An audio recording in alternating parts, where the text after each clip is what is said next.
बिहार विधानसभा चुनाव में असदुद्दीन ओवैसी करेंगे बड़ा खेल। क्या बीजेपी को हराने के लिए महागठबंधन से हाथ मिलाने वाली है एआईएमआईएम? क्या तेजस्वी यादव को सीएम बनाने के लिए ओवैसी करेंगे सहयोग? बिहार में आरजेडी नेताओं के संपर्क में हैं एआईएमआईएम के नेता, ये सवाल बड़ा है। महागठबंधन में क्यों शामिल होना चाहती है ओवैसी की एआईएमआईएम? ये सब कुछ इन दिनों बिहार चुनाव में चर्चा में है। आपको बताते हैं कि दरअसल इस तरीके के सवाल क्यों लगातार बिहार की सियासत में उठ रहे हैं। बिहार चुनाव से पहले असदुद्दीन ओवैसी की जो पार्टी है, या यूं कहें कि असदुद्दीन ओवैसी जो है, वो क्या महागठबंधन का हिस्सा होंगे? ये हम नहीं कह रहे हैं, ये कह रहे हैं असदुद्दीन ओवैसी के पार्टी के नेता। दरअसल बिहार में साल के अंत में चुनाव होना है। विधानसभा चुनाव के लिए सभी राजनीतिक दलों ने अपनी अपनी तैयारियां कर ली है, अपने अपने समीकरण साधने की वो कोशिश कर रहे हैं। इस बीच खबर ऐसी है कि असदुद्दीन ओवैसी की पार्टी एआईएमआईएम ने बिहार में राष्ट्रीय जनता दल के नेतृत्व वाले महागठबंधन में शामिल होने की उत्सुकता दिखाई है, इच्छा जताई है। लेकिन अब तेजस्वी यादव की हाँ का शायद इंतजार है। क्यों हम इस बात को कह रहे हैं? इसलिए क्योंकि असदुद्दीन ओवैसी की पार्टी एआईएमआईएम अभी तक महागठबंधन से तो बाहर है, लेकिन बिहार विधानसभा चुनाव में वो साथ आने पर विचार कर रही है। लालू प्रसाद यादव और तेजस्वी यादव के नेतृत्व वाली आरजेडी के अलावा विपक्षी महागठबंधन में कांग्रेस और वामपंथी दल शामिल है। अब असदुद्दीन ओवैसी भी अगर महागठबंधन का हिस्सा होते हैं तो निश्चित तौर पर एक मजबूत महागठबंधन बिहार में देखने को मिलेगा, जो कि एनडीए के लिए चुनौती होगा।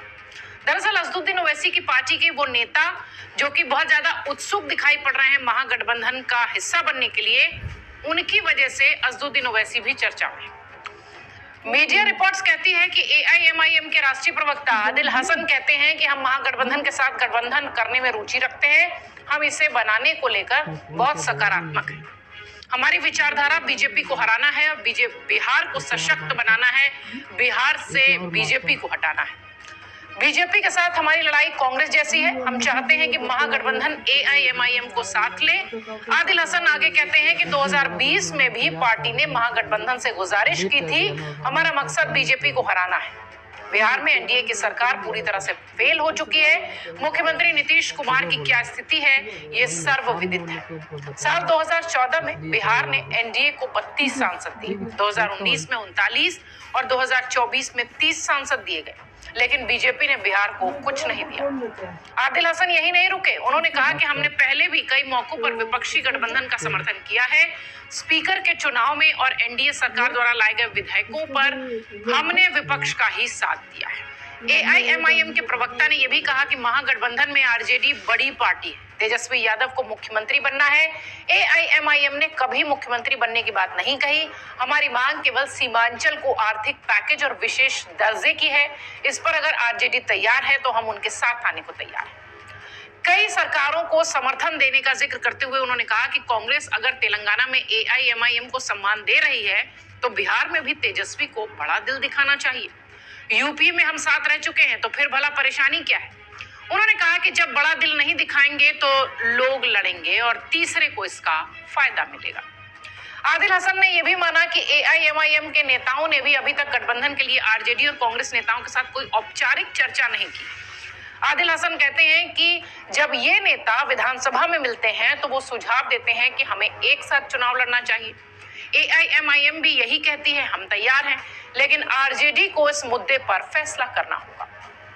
खबरें कुछ ये भी चल रही हैं कि एआईएमआईएम ने बिहार चुनाव में 243 में से 50 से ज्यादा विधानसभा सीटों पर चुनाव लड़ने की प्लानिंग की है। पार्टी सूत्र कहते हैं कि अगर वो गठबंधन में यानी महागठबंधन में शामिल होती है तो पार्टी कम सीटों पर चुनाव लड़ने के लिए तैयार होगी, ऐसी चर्चा है। आपको यह भी बता दें कि एआईएमआईएम 2020 के विधानसभा चुनाव में अपने प्रदर्शन से उत्साहित दिख रही है। जब उसने बीएसपी और राष्ट्रीय लोक समता पार्टी के साथ तीसरा मोर्चा बनाया था, एआईएमआईएम ने तब जिन 20 सीटों पर चुनाव लड़ा था उनमें से 5 जीतकर वो हलचल मचाते हुए दिखाई पड़े थे।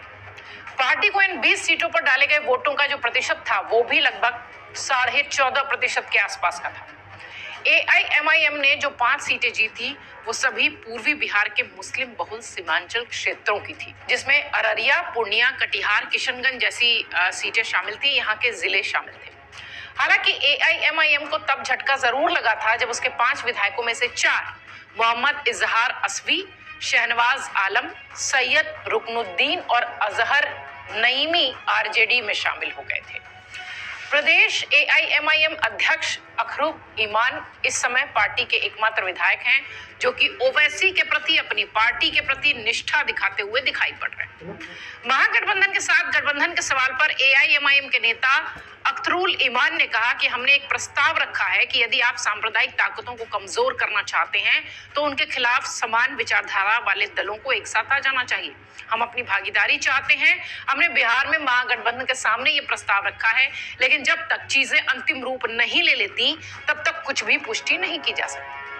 कई सारी मीडिया रिपोर्ट्स में यह भी दावा है कि एआईएमआईएम के सूत्रों ने कहा है कि 2020 में जीती गई 5 सीटों के अलावा पार्टी मिथिलांचल, चंपारण, शाहाबाद, मगध और भागलपुर के क्षेत्रों में भी कई सीटों पर इस चुनाव में चुनाव लड़ेगी, जहां उसका दावा है कि उसने पिछले 5 सालों में अपना संगठन मजबूत किया है। ओवैसी बिहार और खासकर सीमांचल क्षेत्र में अपनी पार्टी की पैठ बनाने की कोशिशों का नेतृत्व भी कर रहे हैं पिछले बहुत समय से। एआईएमआईएम को अगर महागठबंधन में शामिल नहीं भी किया जाता तो पार्टी ने अपने दम पर 50 से अधिक सीटों पर लड़ने की प्लानिंग तो की ही है। एआईएमआईएम अब तक विपक्षी दल इंडिया ब्लॉक से भी दूरी बनाए हुए है। वहीं महागठबंधन एआईएमआईएम को बीजेपी की बी टीम कहते हैं, आरोप लगाते हैं कि महागठबंधन के लिए वोट कटुआ की भूमिका में ओवैसी की पार्टी है। दूसरी तरफ ओवैसी भी इन आरोपों को हमेशा खारिज करते हैं। तो अब देखने वाली बात यह होगी कि क्या महागठबंधन एआईएमआईएम को अपने साथ मिलाएगा? क्या ओवैसी के लिए तेजस्वी यादव बड़ा दिल दिखाएंगे जैसा कि एआईएमआईएम के तमाम नेता कह रहे हैं? बिहार में इस साल का चुनाव बेहद दिलचस्प होने वाला है और जिस तरीके से ओवैसी की पार्टी के नेता महागठबंधन के साथ जाने की इच्छा जता रहे हैं, इस पर ओवैसी क्या कदम उठाते हैं ये भी देखने वाली बात होगी। और तेजस्वी की हाँ का, लालू प्रसाद यादव की हाँ का जो यहाँ के नेता इंतजार कर रहे हैं, उस पर क्या कुछ निकल कर आएगा ये भी बहुत दिलचस्प होगा।